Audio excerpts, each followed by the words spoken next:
Menurut Anda apa sih kebijaksanaan itu? Besar kemungkinan Anda secara spontan membayangkan seorang lelaki tua yang berjenggot panjang atau orang-orang yang memiliki banyak pengalaman. Mungkin Anda membayangkan profesor yang koleksi bukunya cukup untuk mengisi satu perpustakaan. Atau Anda membayangkan orang tua jujur yang tinggal di sebuah lereng gunung dan seterusnya. Tapi apa sesungguhnya kebijaksanaan itu? Seseorang yang tampil di acara kuis televisi dan bisa menjawab pertanyaan-pertanyaan sulit mungkin saja termasuk bijaksana, tapi mungkin juga tidak.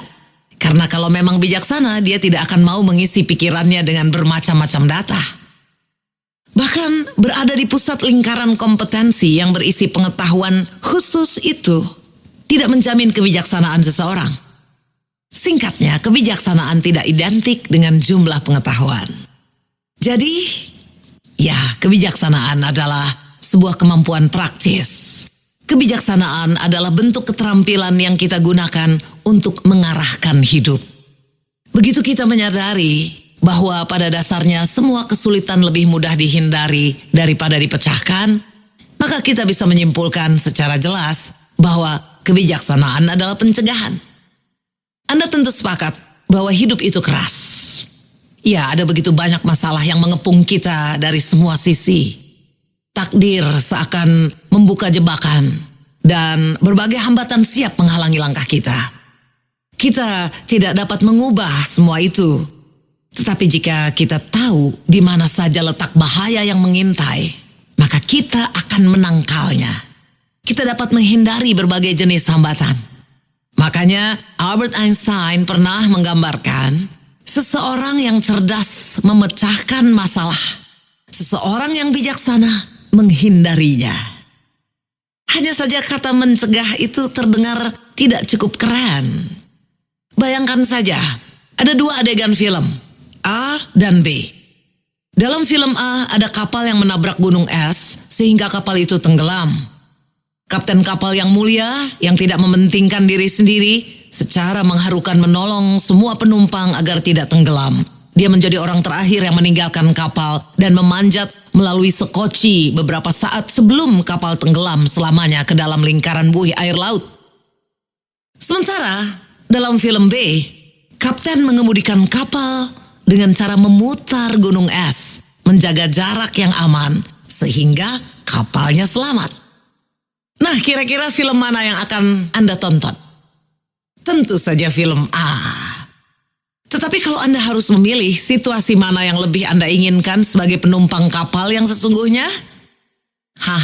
Sudah pasti Anda akan memilih situasi di film B. Mari kita berandai-andai.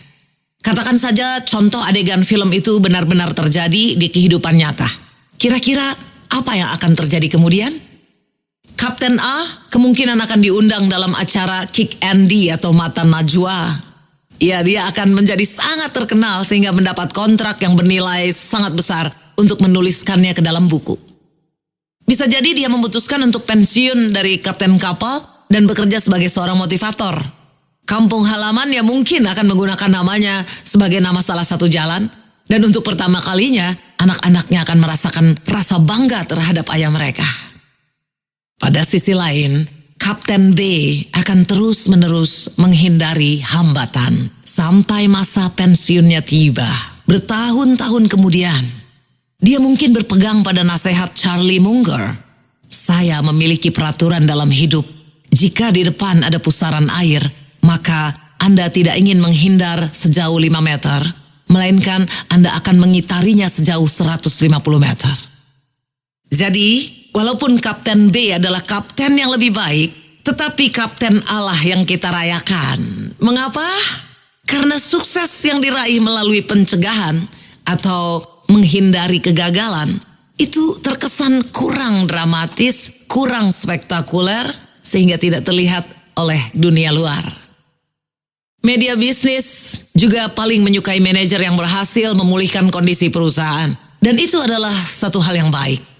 Padahal seharusnya mereka memberikan apresiasi yang lebih besar kepada para manajer yang berhasil menjaga kondisi perusahaannya dan membuat perusahaannya tidak membutuhkan pemulihan apapun. Sayangnya, mengingat kesuksesan yang bersifat pencegahan tidak terlihat dari luar, maka semua itu tidak diketahui oleh media. Hanya si manajer itu sendiri dan timnya sajalah yang sedikit mengetahui betapa bijaksananya mereka dalam bertindak. Akibatnya kita lebih menilai terlalu tinggi peran jenderal, politikus, ahli bedah darurat, dan terapis yang sukses, tetapi kurang menganggap penting peran orang-orang yang membantu setiap individu dan masyarakat dalam menjauhkan bencana. Padahal merekalah para pahlawan yang sesungguhnya, sekaligus yang paling bijaksana. Dokter umum yang kompeten, guru yang baik, legislator yang bijaksana, hingga diplomat yang terampil. Merekalah para pahlawan yang sesungguhnya. Lalu bagaimana dengan hidup Anda sendiri? Mungkin Anda tidak akan mempercayainya, tapi pada kenyataannya paling sedikit setengah dari kesuksesan Anda adalah buah dari pencegahan. Karena kita semua pernah melakukan kesalahan, tetapi secara umum kita lebih sering menghindari kesalahan. Pencegahan bukan hal yang sepele. Dalam bukunya The Most Important Thing, manajer pengelola investasi global Amerika Howard Marks menceritakan kisah tentang seorang penjudi. Suatu hari dia mendengar tentang pacuan yang hanya akan diikuti oleh satu kuda. Dia pun memasang taruhan dengan seluruh uang tabungannya. Di tengah balapan, kuda satu-satunya di pacuan itu tiba-tiba melompat pagar dan melarikan diri. Henry Kissinger melihat kesalahan itu sebagai kurangnya imajinasi. Pencegahan membutuhkan lebih daripada sekedar pengetahuan. Perlu ada imajinasi. Dan imajinasi sayangnya sering disalahartikan. Banyak orang mengartikan imajinasi sebagai hayalan yang berlalu lalang bak lamunan seorang pengangguran. Jadi singkatnya, wisdom is prevention. Orang bijak itu mencegah, bukan mengobati.